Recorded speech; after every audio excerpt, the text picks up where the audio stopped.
And we are live. I don't have the LinkedIn stream up yet, so hopefully everyone there is happy. Uh, this is John Reed. I'm joined by Brian Sommer, my podcast partner in crime from the old school.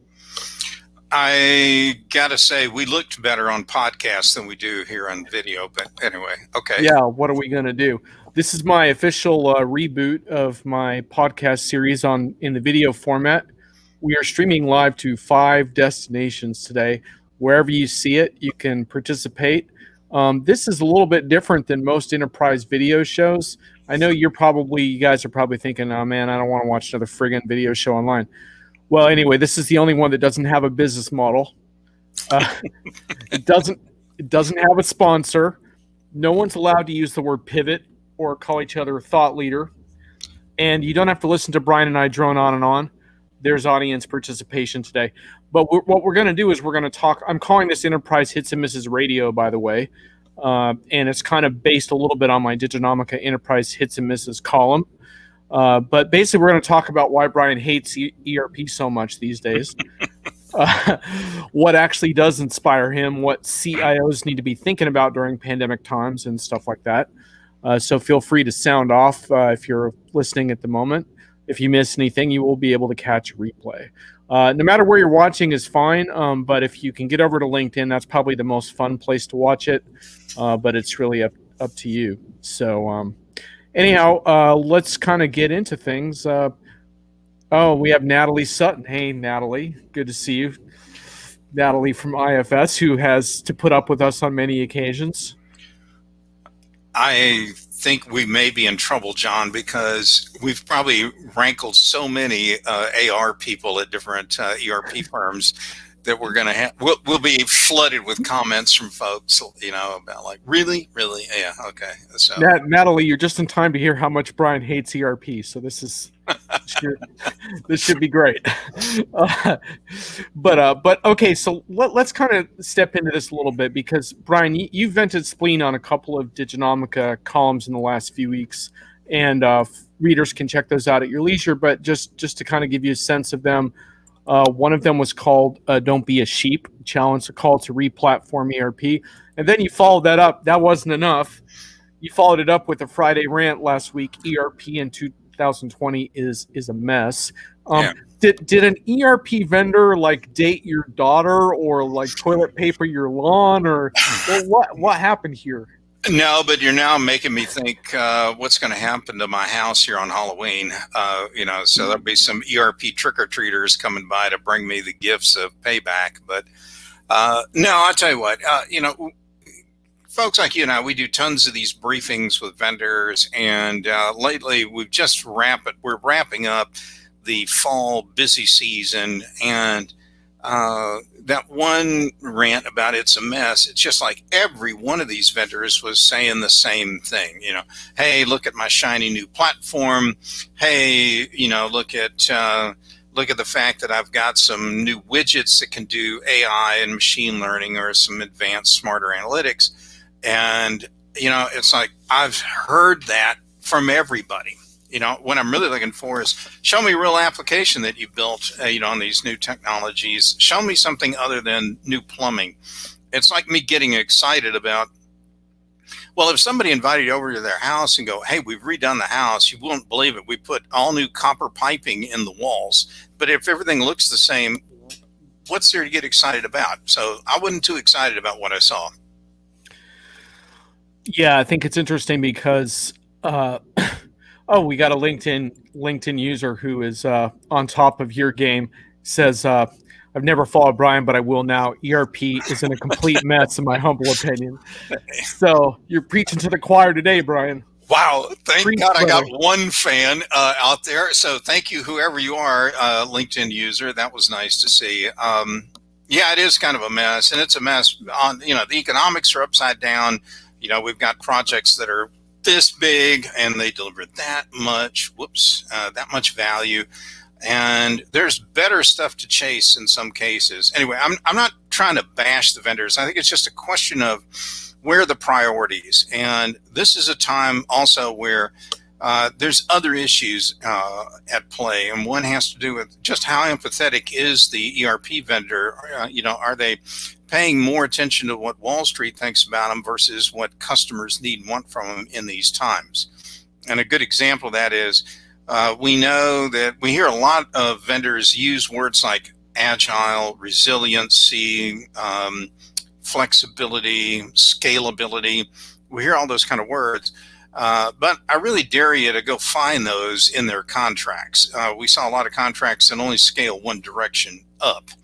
And, when I hear vendors describe how, they're going to, that the cloud has made, the COVID pandemic has made companies desire more of these scalable solutions.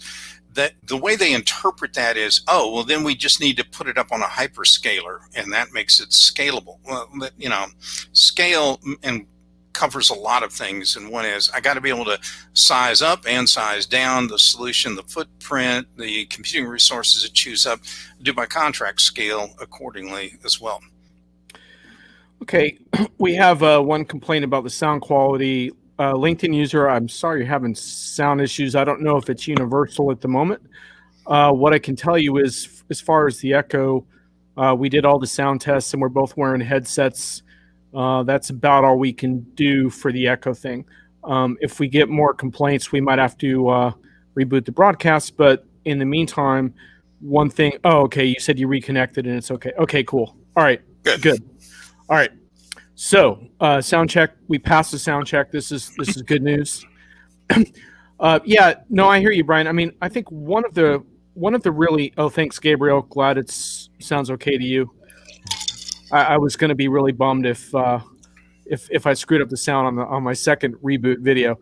But anyway, Brian, I think one of the things I'm really struck by with ERP right now is that there's really this problem where, so we published a piece by Rimini Street a while back, and they provide maintenance and support for ERP customers.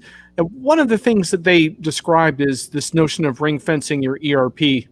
And what that's all about is the fact that the innovation is perceived to be going on elsewhere. And so I think for ERP vendors, the interesting challenge is, like, don't just move stuff to the cloud, because a lift and shift to the cloud is not giving customers anything more than just remote work help. I mean, I think what happened is, in the beginning of the pandemic, people were so eager to make cloud moves just because they needed access to these friggin' systems. But that's not enough. You can't stop there. By the way, just real quick, hi, Sheldon. Great to see you. It's been a long time. I was just thinking about you the other day. Anyway, Brian, back to you. So you're right. There's many things that go in the value prop, and the ring fencing argument works the best when you think about, what am I getting? Where is the value? And I know there's a lot of white space out there of things that have not been solved yet, and most of it involves some of the new enabling technologies, whether that's machine learning, AI, chatbot technology, and we go down a list of things. But there's also the stuff you need to completely wire up the entire digital factory of the future, and having a digital fingerprint that goes through the entirety of the supply chain all the way through the other end of the value chain at the end of the final consumer. There's so many gigantic gaps in information. And if you want to talk about the first place people want to do some digital transformations, they seem to want to plug the holes in there first before they can actually do some transformational activity. But, there's opportunity out there all over the place. And what we really need is to see are vendors and integrators and implementers who aren't going to just say, well, we've got some tools and we'll do a custom configuration, custom development kind of project with you. It's actually building packages or applications or canned vertical solutions that bring all that together. That's like, to me, those are the entry stakes we need to have and see right off the bat. And that's where I think some of the cool initial frontier apps, whether it's in process automation or robotic process automation, it's in defining all the workflows, and it's if you will, in making the velocity and the integrity of information just fly through an enterprise. But that's an inwardly looking view. And this is where I think the ring fencing idea really kind of makes you think, because there's a lot of other data out there, dark data, big data, data in contracted databases that you buy or lease, in social sentiment information and machine data. And that's the stuff that needs to be brought into the fold, because if you really want your company to be at the top of the heap in its industry, then you've got to have solutions that do that. And that's really where the value is. It's not in finding an eighth way to allocate a balance in the general ledger. Right. And I think one of the things we struggle with a lot is just, these are pandemic times, right? And, there seems to be such a push on, like, let's try to get back to our old model as soon as possible, right?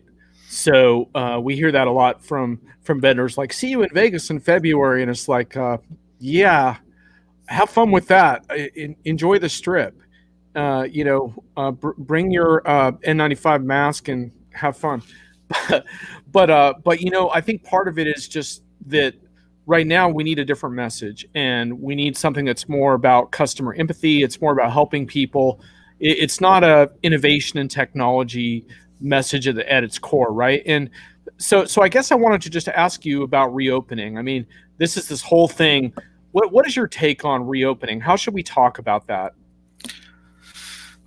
I think there are there's a number of applications that have yet to be built or being built right now that companies are going to need before they can really fully reopen. And there are obvious ones, related around safety, about monitoring people, and there are legal issues that go around these as well. Can you actually capture and record somebody's temperature and keep it in a database over time?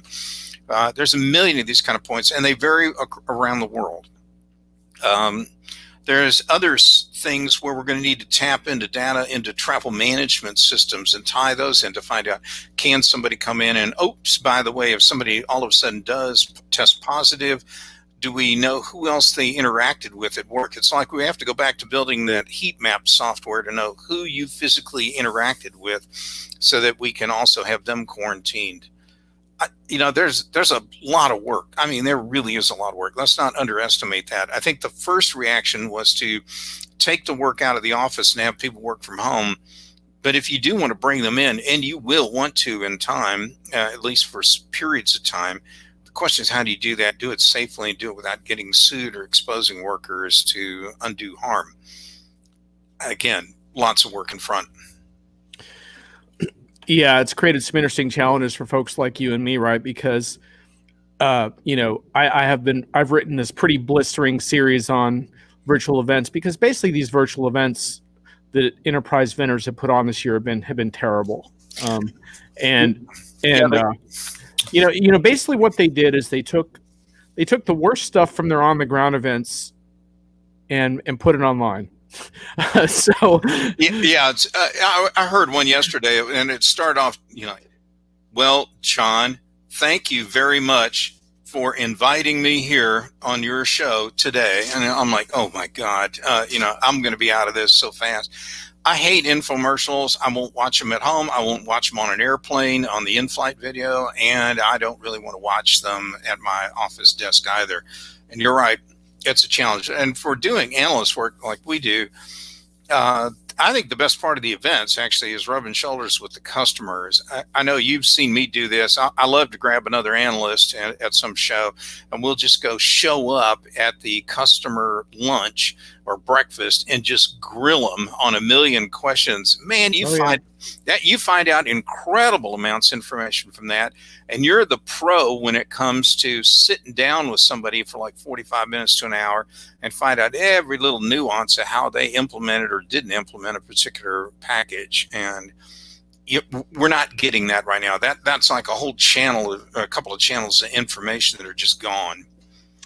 I want to get back to that in a sec, because I want to get into a little bit about how you and I are covering the market. But before that, I do want to cover this user's comment, because it ties back to what we just discussed. And the comment's so huge that you can't see our pictures, so I won't leave it on the screen for very long.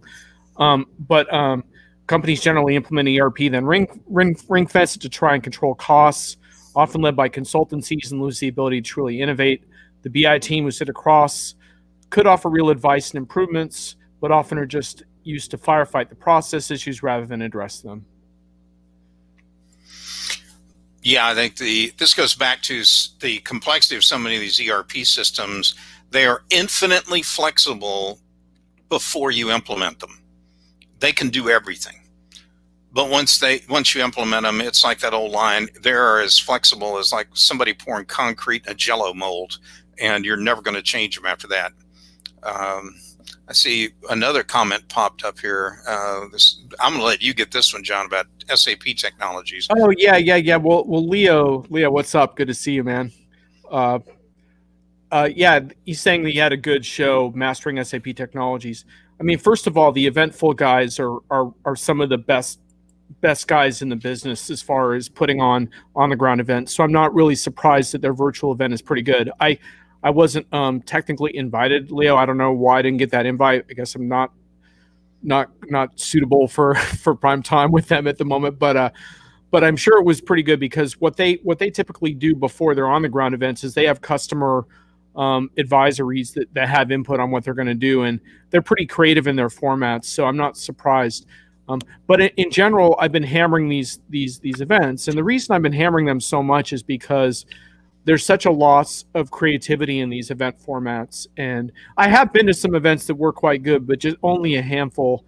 But the thing is that the technology with virtual, everyone is using the excuse that it's not the same as being on the ground. But in fact, there's quite a lot you can accomplish. I went to one really good event for Zoom and video professionals that had a specialized track. It was a paid pro track that I got into, and it was really neat because speakers would roll off the main stage, and they would join this group of people on the pro track, and they would just start having informal talks around how did your keynote go, what, and people would pepper them with questions. Then someone else would roll off the stage, and then suddenly there was like this group conversation, and different keynote speakers with totally different backgrounds, like arguing with each other, and like it was really creative, and it had that feeling of live immediacy, which is like what these events have really not had. Like pretty much with all these events, you kind of say to yourself, well, I'll get registered and I'll just check out a few recordings at my leisure over the weekend.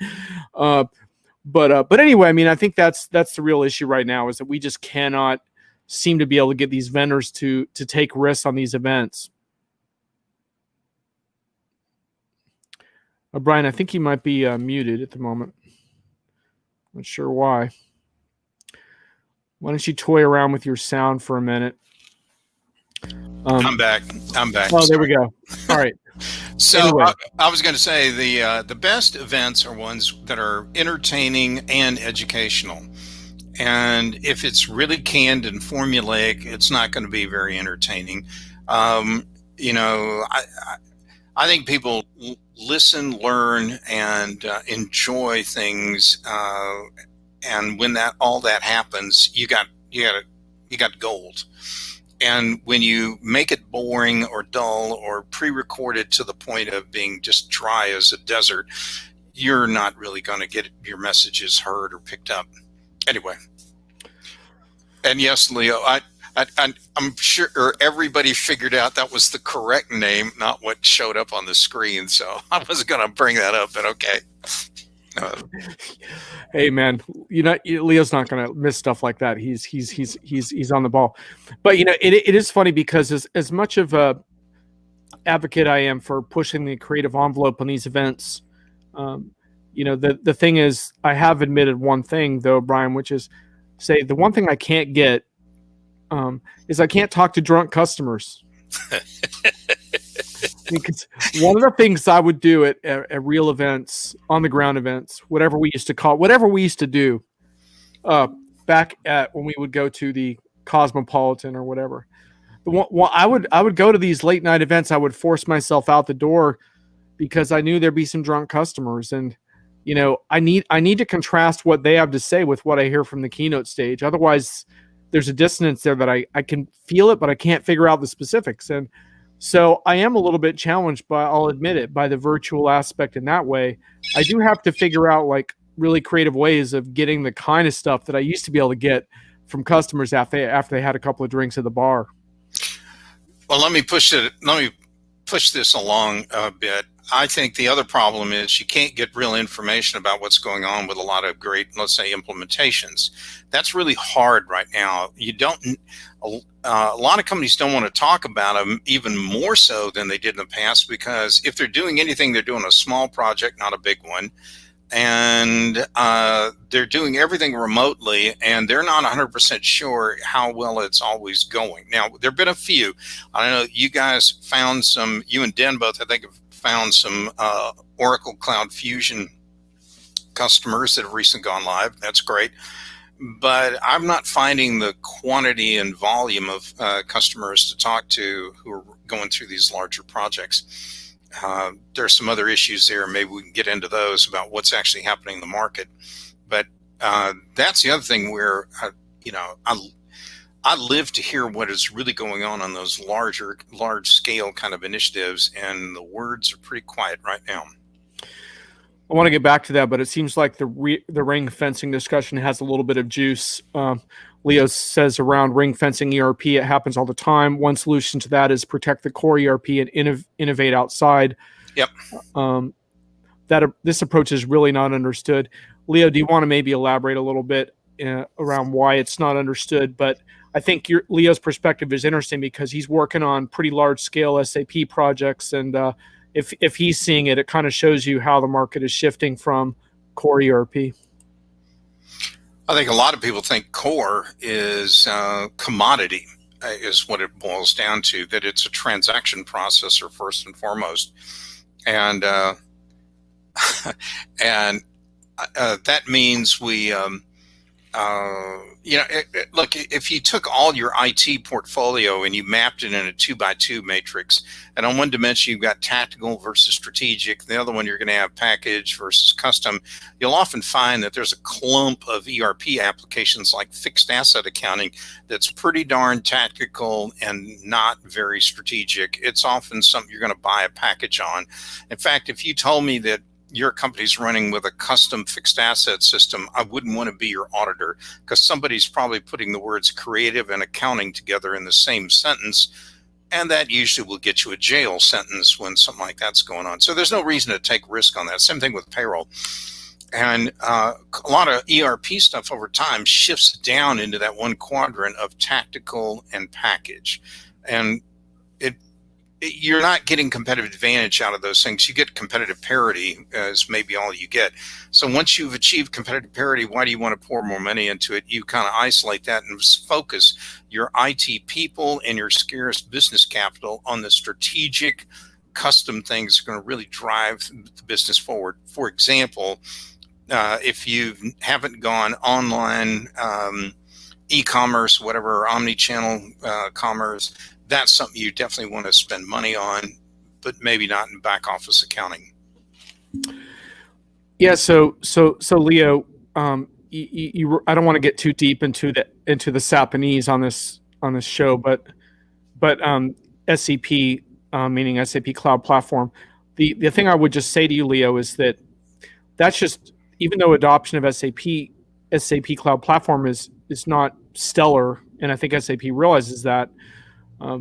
That doesn't mean that the ring fencing strategy isn't in effect at a lot of SAP customers. It's just that ring fencing can go a lot of different directions, and if SAP gets lucky, it's like really exceptional third-party SAP solutions, but it can also be their competitors' products in various areas, or all kinds of AI best-of-breed solutions or what have you. Ring fencing is really about this notion that customer-facing stuff carries more precedence right now. And I use the word customer loosely to include things like supply chain, suppliers in the back end, anything outside the four walls of the enterprise, basically. That would include a whole lot of value chain kind of oriented stuff. Yep. Where, it's where the money's at, really. And it's where, there are a lot of companies out there, they want to put a digital fingerprint on everything from where the raw material is, I don't know, coming out of the ground in some other part of the world, and follow that all the way through till it's in the hands of an end consumer, and maybe even beyond that as part of some kind of service or maintenance deal that carries on with the product thereafter. And they want that whole, digital fingerprint known, documented, and they want to create a whole new way of like doing cost accounting and so forth to understand how, where the value is that they're creating in a firm. So I would agree with you on that. The ring fencing is actually also a reaction to some, there's a value component, and where's the real value and the strategic opportunity, but there's also some real hard and fast deals where if I'm a CIO, I'm being challenged every day to support even more things. I got to support all my employees' mobile phones or smartphones. I got to support all this new dial-in access. I've got all these new remote workers that I never had to deal with before. I've got telephony for the buildings.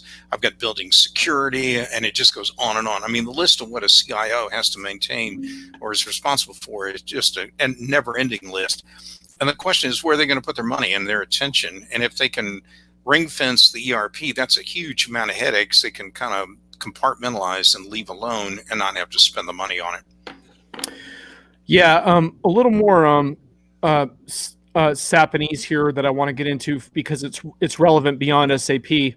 LinkedIn user here, we have used SAP BW to join ERP data together. Some very good success stories from my experience, things that would be too expensive and convoluted to do in ERP. I want to mention that because you raised a very good point there in the sense that when we talk about ring fencing, what we're saying is that there's higher impact projects elsewhere. And LinkedIn user is correct. Many of those projects are data related in some way. Planning has become a really, really big issue. I mean, one of the big buzzwords you hear this year is around continuous what have you. And it's a little bit of buzzword bingo, but the whole point is that planning can no longer be an annual or even a quarterly process. You need to be able to plan and run different scenarios practically on a daily basis. What happens if the pandemic runs a year? What happens if it runs 3 years? What happens if customer demand spikes? What happens if I have to redo my supply chain because I can't go into China anymore or whatever it is? Mm-hmm. And so those type of analytics projects have a lot of traction right now. I would simply say, however, that old school data warehousing solutions like SAP BW are probably not where most of the action is at right now, even for SAP customers. I would say that, whether it's Tableau type analytics or other kinds of third-party planning tools, SAP is under a lot of duress from third-party analytics providers, and not just SAP. I mean, many ERP providers are under that same pressure, and part of it is for the reason that Brian, you already mentioned, which is to make these kinds of decisions, you can't just be drawing on data from one repository or one software system. Whatever data platform you have, it's got to be able to pull in all kinds of data, weather data, maybe social sentiment data, all kinds of stuff that ERP systems and even their data warehouses are not very good at dealing with. Yeah, that gets to the question of, is there such a thing as a book of record? And, can one system really hold it all? I think there's a great market actually for some specialized tools that handle like some tools are brilliant handling massive amounts of daily kind of information or minute to minute, second to second stuff. I wouldn't want to put sensor data, for example, in its raw form into my ERP. I'd want to do something with it well before, let some other system sort through the data, look for the anomalous stuff, and then maybe start pushing it through some kind of algorithmic or machine learning tool to find out what the recommended course of action should be based on what signals are coming up. One of the things that you mentioned, John, that I think bears more amplification is in all this rush for all this incredible new planning that people want to do and the frequency that's increased, the question also is, we need to change the way we plan, where we've got more forward-looking signals out there, and we need to get data sets that are good at helping us understand when a signal change is occurring in the market. where this got a lot of discussion, where people were trying to identify where there are hot spots popping up on like COVID infections. But there's a lot more that you could look at. How do we know, like, if the oil prices are going to collapse or not? What are the forward indicators? Do we have a database so we can tap into that? The pharma industry has been great for decades at buying and knowing about prescription data. They know what doctors are prescribing within about 24 to 48 hours of a script being written, because somebody goes to get it filled. Anyway, they know what that is. They know the activity. They know roughly where it's happening, and they know about it weeks and months ahead of when it would actually show up in their originating or their transaction ERP-based kind of systems in the back end. So I think there's a great market for all kinds of tools. And also, to your listener, I think we need to also realize that not every customer is going to be at the same point in their evolution. There are some companies that are, that got hammered so bad in the pandemic that they have gone from being functioning entities to almost dysfunctional, and they need like to close the gaps on integration. They may need to port stuff over to the cloud or whatever. They've got their set of problems, and analytics and BI kind of tools are probably not high up on the list at the moment. There's another group that's functioning but wants to become process excellent. They need more insights, and they're going to want more advanced analytics and more data. And then there are the ones that are process excellent who want to become the kind of firm that transforms the way competition works in an industry. And for that kind of company, they're going to look for the whole, enchilada. They want all that cool technology, all the new data types and everything else. So we've got a continuum of business problems, and we need a continuum of solutions to make it work. Yeah, absolutely. And to the LinkedIn user, as far as Tableau, I mean, obviously, yeah, Tableau and BW is not a direct comparison, but basically what I was basically just saying is that SAP BW type projects are not the go-to type of analytics projects right now, is all I'm saying. But having said that, like, it might be that it's perfect for some customers. So don't think that I'm totally trashing it. Every company needs to figure out their own data strategy, and I'm not in the business of making product recommendations on the show. I'm simply saying that SAP has its work cut out for it, creating user-friendly products in that particular space is all. So actually, I'd like to tie into your point and the last one I did, and I'm sorry if my paradigm shifted and all the other buzzwords I'm not supposed to use. But, I think there's I've been on the phone with some clients and prospective clients, and one of the things they're struggling with is they don't have necessarily a plan, and their management thinks their internal situation is very different from maybe what the rank and file, frontline kind of people are seeing in their own organization. We really have a problem with a lot of companies. They need to stop and take a very fresh assessment of really where they're at, so that they can actually do a good job of figuring out where they want to go and going forward. I kind of liken this to, and I've used this example before, if you growing up, if we ever saw all of us kids, we saw our parents like packing up clothes and getting ready to go on vacation, we didn't necessarily know where we were going, and we couldn't even help them with that packing, because if you don't know where you're going, you don't know what to bring with you on vacation. And I would say the same thing is true with a lot of these systems projects right now. Is I don't think there's a lot of unanimity in companies today about where you're at, let alone where you want to go. And I don't know that they have the right projects, let alone the right technologies lined up that they want to put in place. So, and that sometimes is going to require, and this one client I'm thinking of in particular, when they start bringing all this new data together, it's going to challenge the way they do cost accounting. As mundane as that sounds, they don't have a standard way of capturing cost or reporting cost in their own firm. And how are you going to get to build consensus when everyone's like locked down and not able to travel? You can't get people together in a room unless it's virtual to kind of hammer some of this out. And those are some of the challenges, I think, with some of the bigger transformation deals going down today. Absolutely.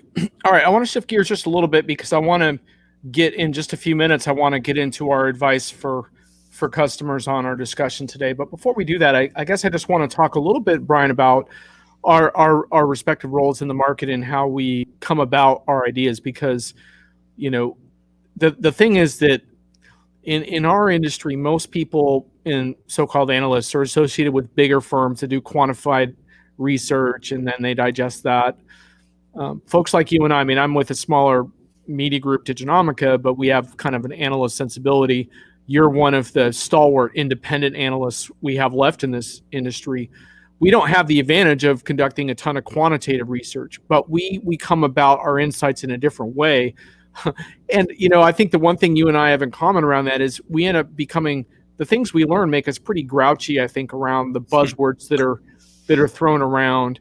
And I can explain like why I have an issue with a lot of the AI hype, for example, and even more so the blockchain hype. And I get pinged by PR folks all day long about next gen this and next gen that. I want to go on a rant about hyper personalization a little bit, but but the thing that is for me is I'm looking at customer proof points. And Diginomica, at the core of it, what we're looking at is customer realities and what it takes to run successful projects and have good outcomes, which are actually still very rare in this industry, unfortunately.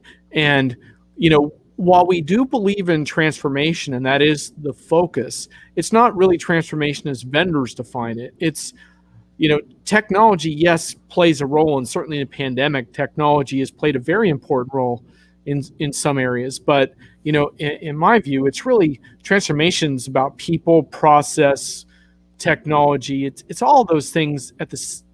It's, you can't isolate one thing. It's culture. It's everything. It's and fundamentally, it's business model change, right? If you can't adapt and change your business model and make better decisions and all that stuff, empower users, make your customers happy, then what is it? So that's how I go about things, and I have my own ways of getting that information. Most of it is just very creative uses of my network and scouring, and then I have research and curation through my news feed and my weekly column and stuff. So that's kind of my view on it. How do you go about it? I know I have a very different way of approaching things, and what your listeners may not know about me is I've been doing this for about 30 years, and I've led some monster projects all over the planet, and I live for those kind of big, complex, hairy things. But part of my job has always been either brokering things between either customers and vendors, or sometimes between vendors and, when I was with Accenture, with the firm. And I looked for the tells. I've seen, it's kind of like if I were like a movie critic on like the movie channel, I could tell you, like, I already kind of know a lot based if I know who the director is or the screenwriter or whatever, who the actors are. I kind of know roughly before it even starts what's going to happen. With these vendors, a lot of them have some very basic tells. You and I have seen some of the very same executives bounce around from one vendor to the next over the years, and you kind of know what their playbook's going to be. I know I look forward to a briefing where somebody surprises me in a pleasant way with something I wasn't expecting.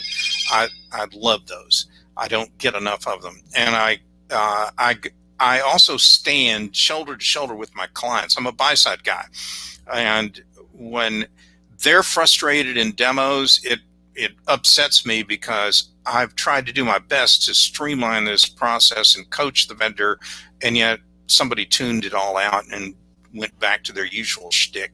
I go over their contracts with them. I help and assist in a lot of contracts, and that's where I see the economics of things really come about. I stand in my client's shoes, and I'm not knee deep in this stuff all the time. And that's where I get a perspective that I think a lot of analysts don't have or don't keep fresh, and that's what kind of hurts them. Well, and I know, to the LinkedIn person who just wrote that about Accenture, I left that firm in 1999. So whatever they've done to you since then, I have no accountability on. So anyway. Well, and it is true that a lot of the screwed up projects in our world come down to ridiculously overpriced and unwieldy consultancies, and Accenture's not the only one that has fallen into that category on many occasions. Accenture's also done some really good stuff around their digital practices, but the point is, like, so many of these firms ride on reputation and not on the quality of their delivery. And when you talk about classic ERP, you're talking about expense ratios for consulting that are like 1 to 10 or 1 to 12, and that's unacceptable in today's environment. And so I understand a little bit of the consulting hostility there, but every firm has good and bad consultants as well. So, well, I will tell you this from the having been on the inside of Accenture for so long, 10 years of it actually was at headquarters. I was always amazed at one thing, and that was their ability to see around the corner and make a major shift in their business at the perfect time. They are outstanding in that regard. And I don't know if many of you caught it, but just recently they've announced a $3 billion investment they're going to put into building out their cloud practice.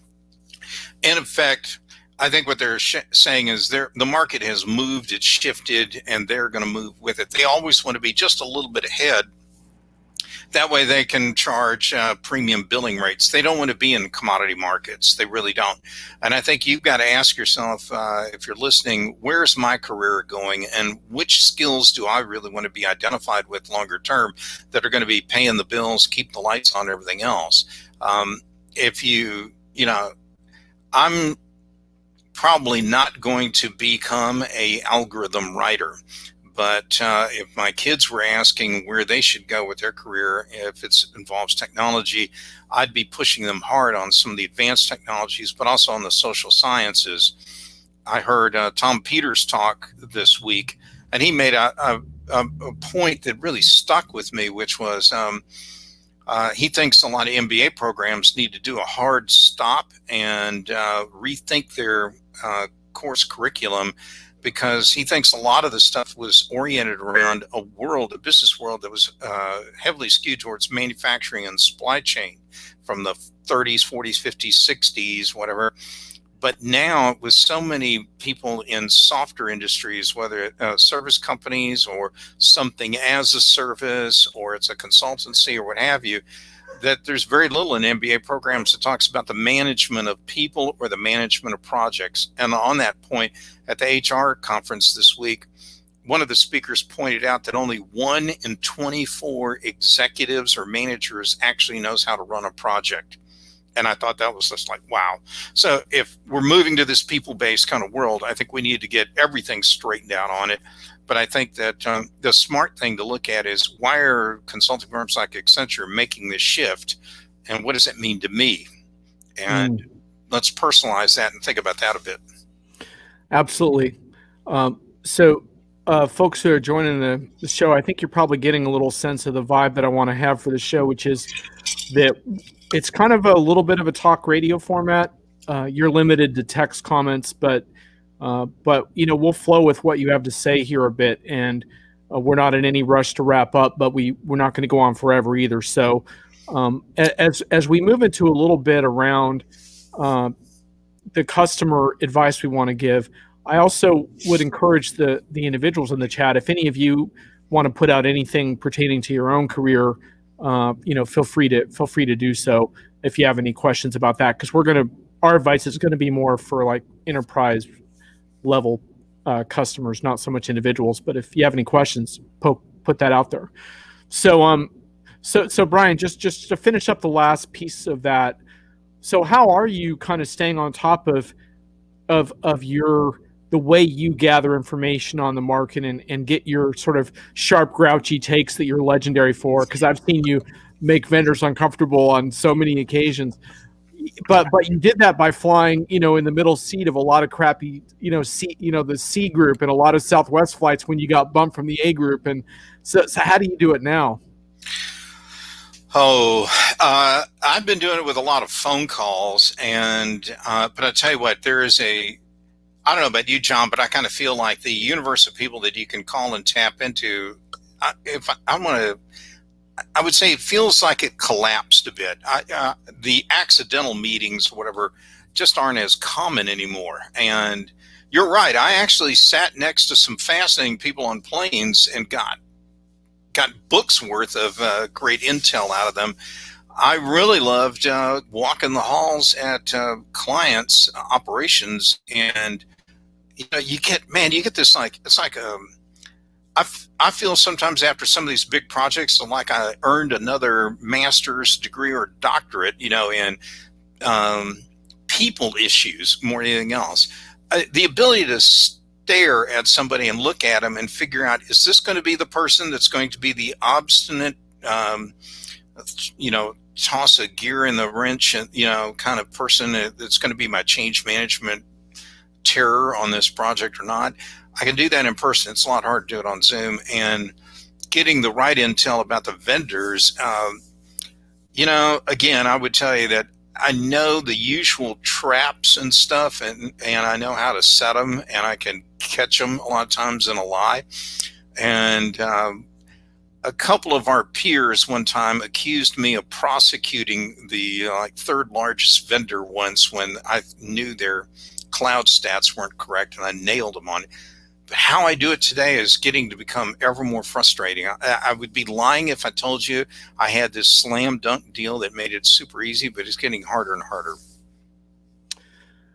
Yeah, I mean, I think that's the thing about pandemic life. And I raised hell on someone else's LinkedIn show the other day about this because I felt they were romanticizing disruption. And one of my big things around disruption in the pandemic is certainly real disruption, not fake disruption, but real, is that disruption wipes away business models, but it doesn't automatically replace them with something new and better. And I think in the pandemic, we're all being stretched in various ways, and it doesn't necessarily make things better. We have to figure out how to cope. And part of it is just getting through it, and part of it is getting really creative. And so, yeah, I mean, I don't think we have all the answers. But one thing I do know is that you grind, like you try to get better every day, and that's what I do, and I'm sure you do it too. I'm doing a lot of what I would call collecting of secondhand information. I call and talk to other integrators and implementers, and I'm talking to them. I also talk a lot with hedge fund people and Wall Street analysts. I would say it's made me push the envelope and push more on some of those alternate sources of information. Is it my preferred source? No, not always, but actually it's been good because it made me reassert and reinvigorate some of those relationships. But it's different. It's changed. That's the bottom line. Just a real quick one here. This is a really specific question around opportunities and potential clinical trial systems. There must be so much out there. I mean, my first response is I don't know. I'm not an expert in clinical trial IT and technology hiring. But one thing I always did, because I was a recruiter long ago, and one thing I always advise people to do is have a look at some of the job orders and see how they stack up against your experience. And kind of start to figure out where the gaps are, and figure out how to close them if you need to. Sometimes it takes a little time to do that. Well, I'll actually be thinking about this. I'm on a panel next week with somebody from Eli Lilly and one other drug company, so I'm sure I'll have a chance to pop in on that. But anyway, all right. So I saw something flash up there. It said, "What evolution is IT?" Yeah. Okay. Yeah, Mahesh, you may need to elaborate on that a little bit. It didn't stay on the screen too long because it wasn't too self-explanatory. But and I'll tell you what, don't worry about that, guys. I send things sometimes to Diginomica, and they kick it back saying it wasn't self-explanatory enough. But anyway, go. We do push copy back sometimes, even from the brilliant mind of someone like Brian Sommer. But no, he always comes through in the end with good reading material. If you haven't read Brian's stuff on Diginomica, I highly recommend you check it out. Oh, we have one here around the UK government. We're actually, for those that haven't read my weekly hits and misses column on Diginomica, I have a whiff section. I got into this a little bit, but Dennis Hallett wrote a whole article on this. But this is a classic whiff. At the end of this radio show in a little bit, we're going to do our little whiffs. But this one certainly absolutely qualifies. That was a massive screw up, and I think pretty much kind of a typical illustration of how I think, far removed our governments are from the digital literacy that they need right now, and that we sorely need, not just to be economically successful, but simply to stay safe. You'll love this, John. I was helping out a major consultancy, probably 10 or 11 years ago, and I'm talking then about big data. Some guy in the audience asked, so what's your definition of big data? How big is it?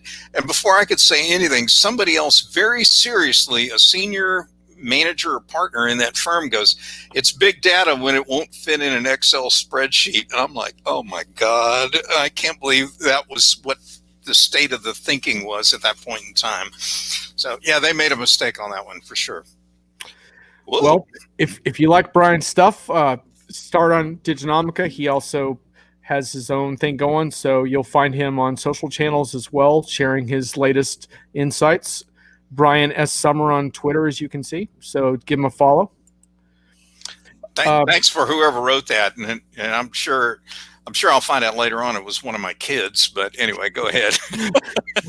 Hey man, if your kids find you interesting, that's not too shabby either, man. Well, that's not every parent can say that. The holiday season's coming up. Somebody's fishing for a gift, maybe. Anyway, we got me. I'm always trying to figure out what's the angle here. All right. Anyway, so Brian, let's do kind of a lightning round of like what do you think enterprise customers, CIO types should take from what we discussed today, or just a few tips in general? One of them that we did mention was if there ever was a time to really sit down, get some quality time, and do a real current IT strategic plan, it's now. So much stuff has changed. Whatever you thought the world was going to be all about in 2019's gone. You've probably got some of the firefighting stuff out of the way.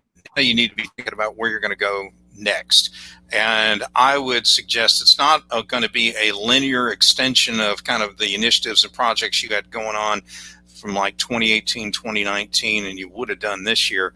No, I think it's going to be a complete different list, and it's time to come up with what that plan is all about. I also think it's time for CIOs to get out and play in traffic and really do some serious looking around outside of their industry to find out what is the art of the possible today. I'm not going to give a plug here directly, but John and a few other people I know love to write about really innovative kind of case studies at companies. You need to find out what other people are doing and find out what technologies they're looking at, and use that to maybe have some brown bag lunches or whatever, or webinars with your own staff, so everyone kind of gains from this new knowledge that you're going to collect. If you can't see it or touch it or whatever right now, or you're not going to be able to imagine all this stuff on your own. And again, there's always a wealth of new things popping up. You can't be all things to all people and know all this stuff without doing some homework. So do that first. John. Yeah, I think you pretty much got it there. I'll just kind of add a few quick things, which is I think that that having when we talked about consulting firms earlier, I think a lot of times the big firms are overrated, and having partners that understand your industry is so important right now. There's not so many one-size-fits-all situations anymore. So I really think aligning with the right people who understand your industry and can help you understand how you're effective and how you're not versus your peers is a really big deal right now. Because if you're a hotel, you can't be comparing yourself with companies that have a higher degree of demand than you. You have to figure out how to compete on the terms you're dealing with.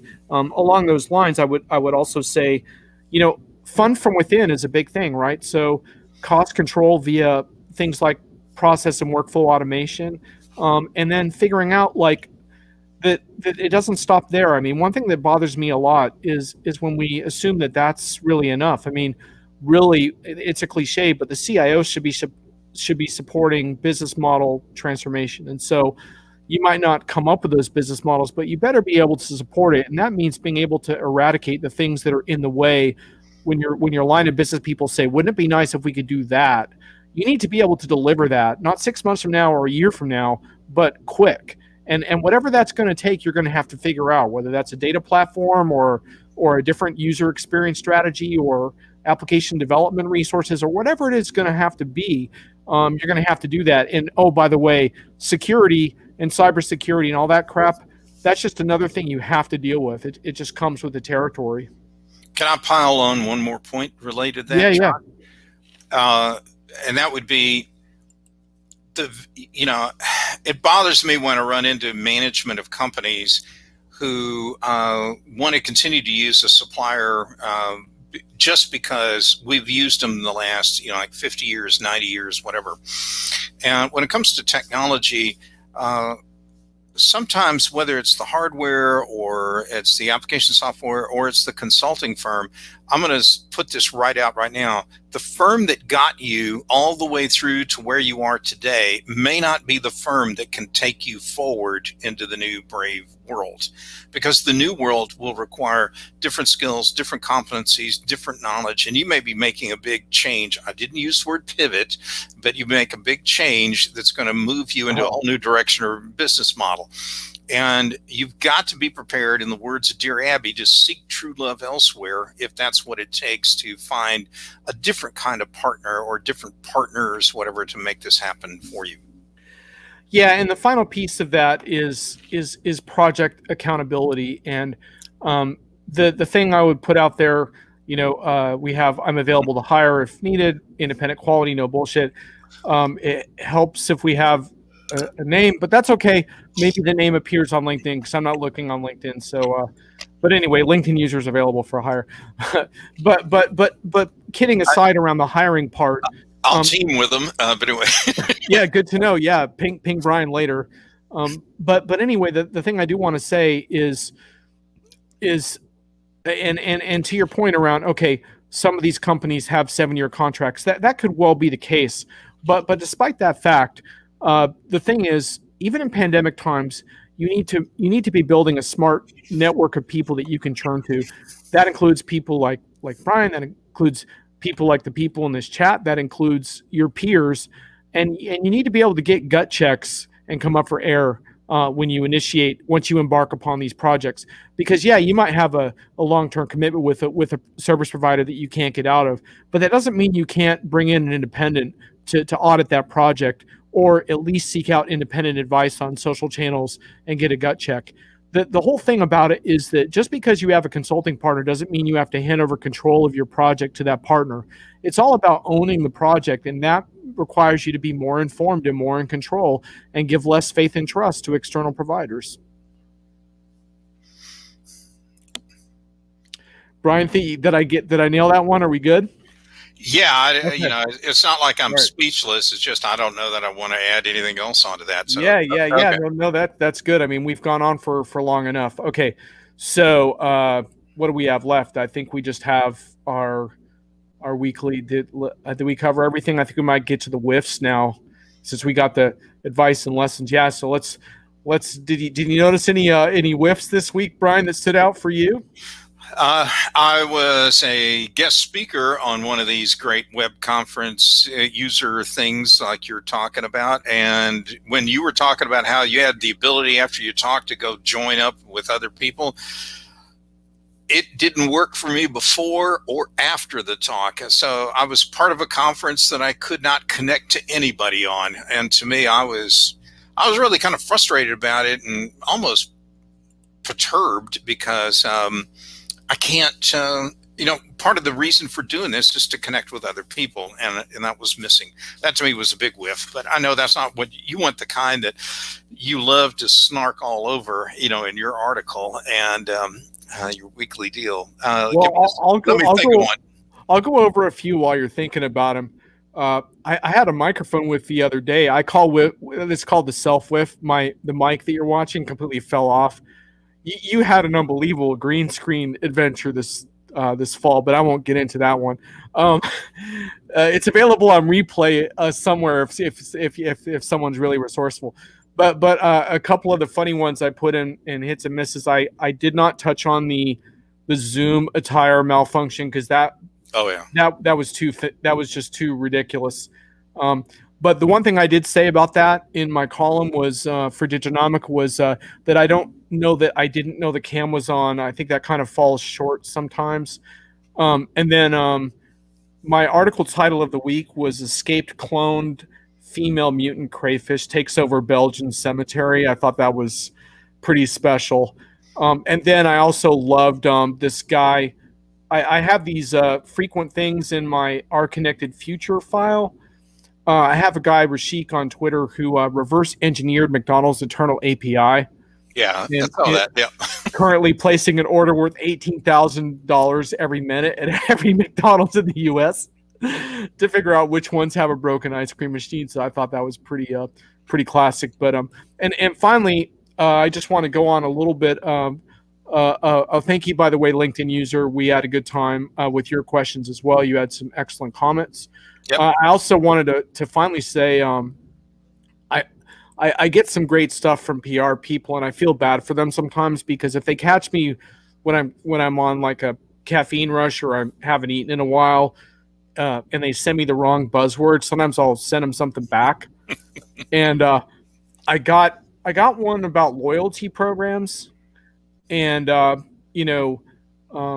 people basically pushing like what's wrong with reward programs and silly mistakes, loyalty programs, and wants to talk about how AI and ML can help brands solve these challenges. Get ready for this, Brian, by automating hyper-personalized offers.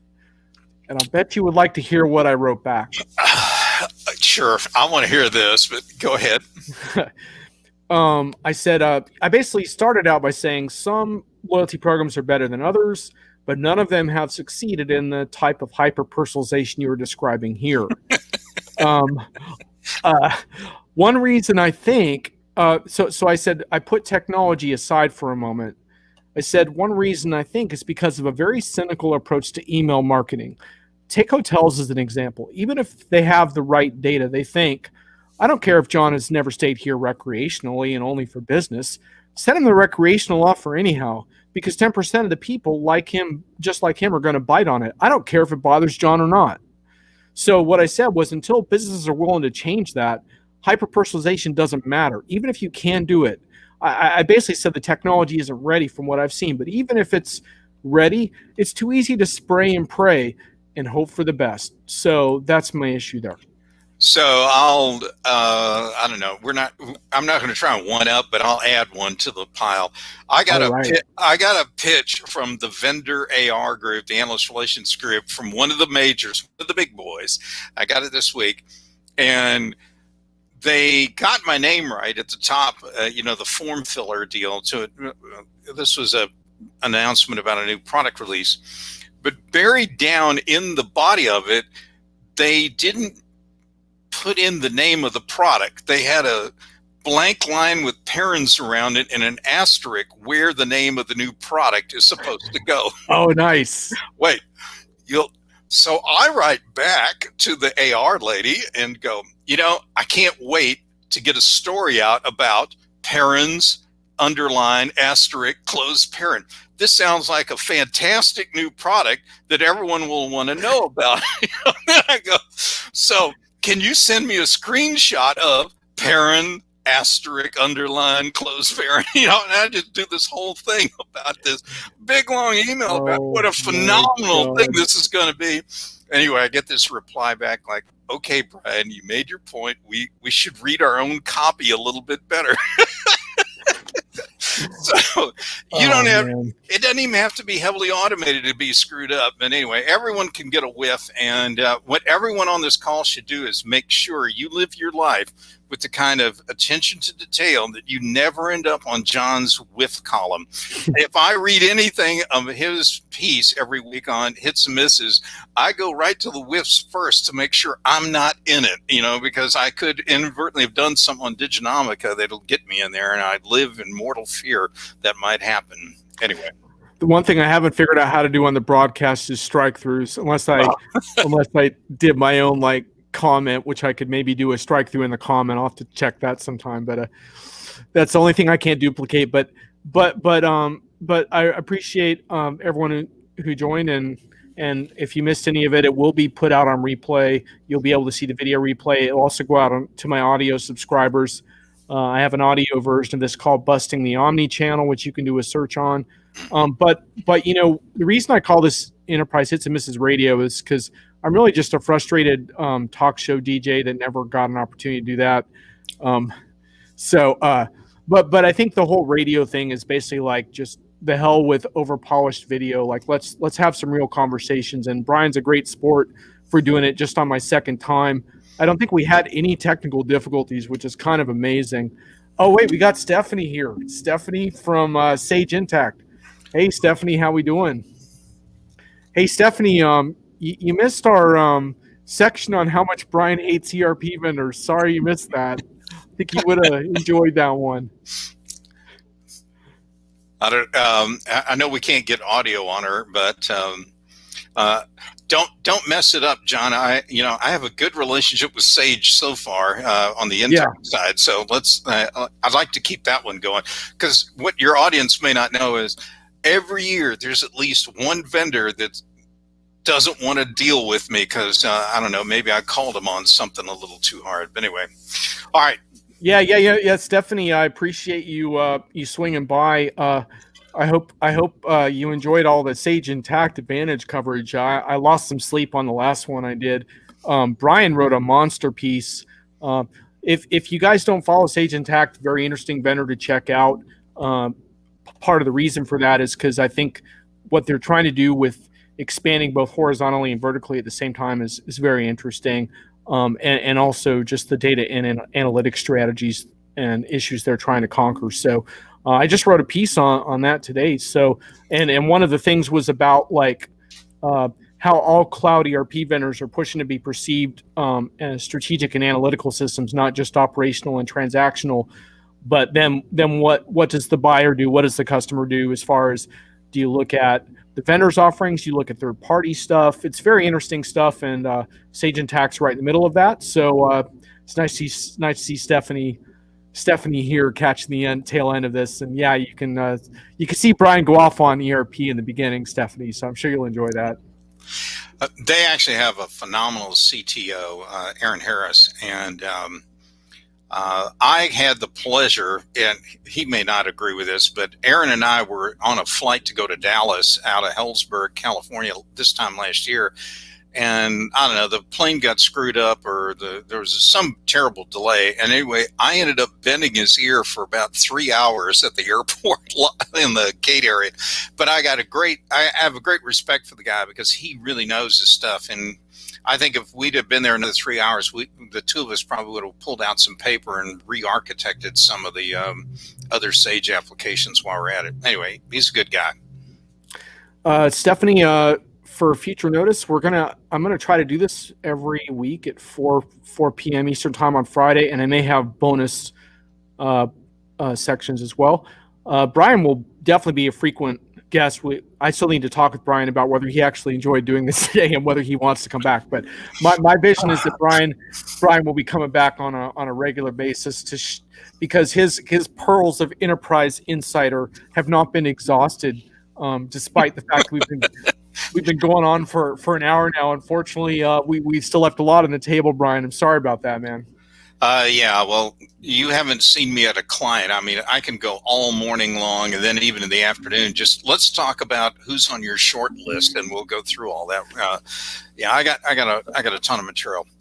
Anyway, I will say for those who have never seen, like the thing about our world, Brian, is that like a lot of people get to read our stuff, and you know, I love having dialogue with readers, but a lot of people never get to see some of the closed events that we do with vendors, and I'll just share with you guys a classic Brian anecdote where Brian, he could be pretty talkative at events and raise his hand and get aggressive, like at our analyst events and stuff, but sometimes it's different. Sometimes it's like a tea kettle, and it starts like cold, but it starts to kind of boil over as like everything he's hearing is just rubbing him the wrong way. And I was I was like watching this happen at this one vendor event. Finally, Brian blew a gasket. He stands up, he gets up, goes to the front and commandeers the whiteboard from the vendor, starts writing. And this is just absolutely fabulous, man. The other analysts in the room are just like, oh my God, this guy is out of his freaking mind. It was a thing of beauty. Yeah, that wasn't an insignificant vendor either.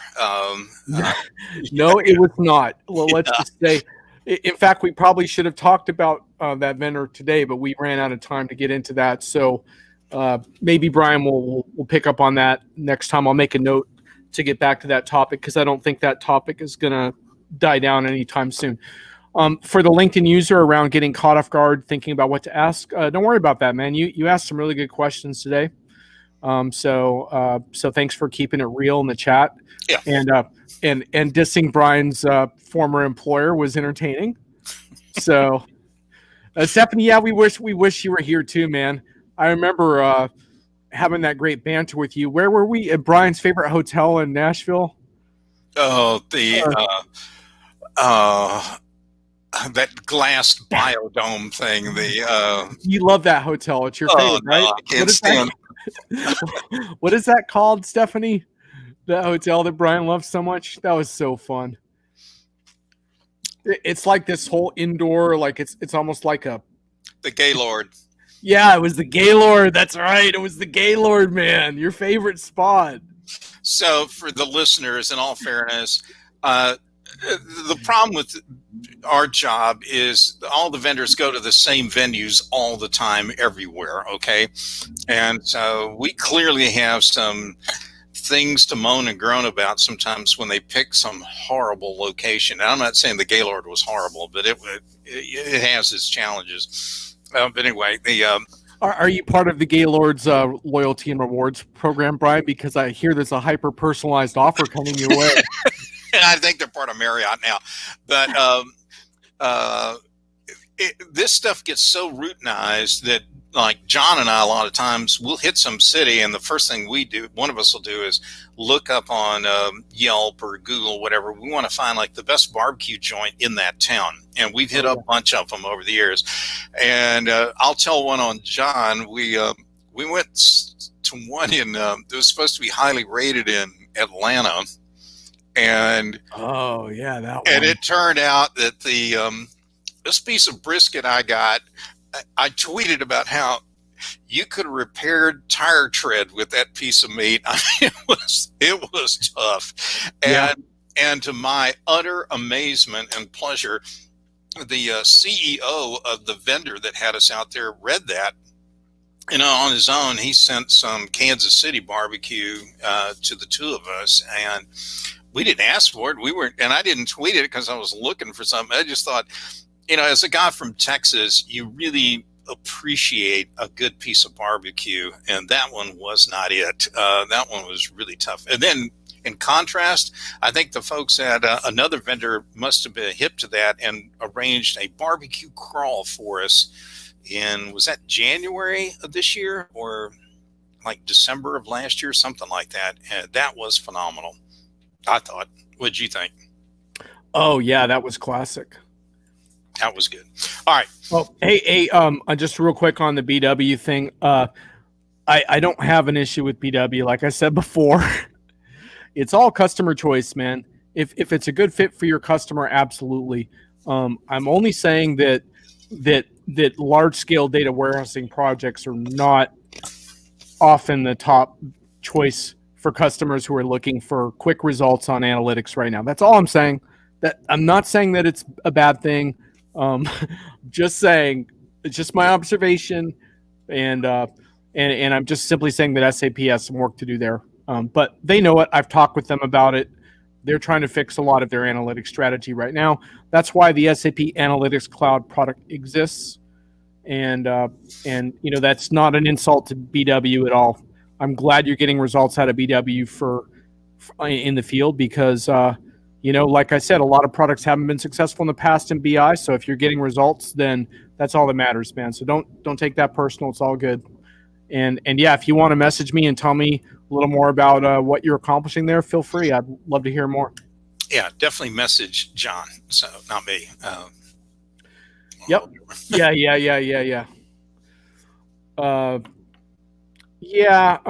That is a little bit, probably a little bit too random. But it does fit in with kind of the theme of social etiquette in the Zoom world. And fortunately, Brian and I went over that before the show, so there's not going to be any issues. In fact, we're going to sign off. But thanks for joining and for keeping the chat really active. That was fun. Have a great night, everyone, and we'll catch you soon. Take care. Thanks, everyone.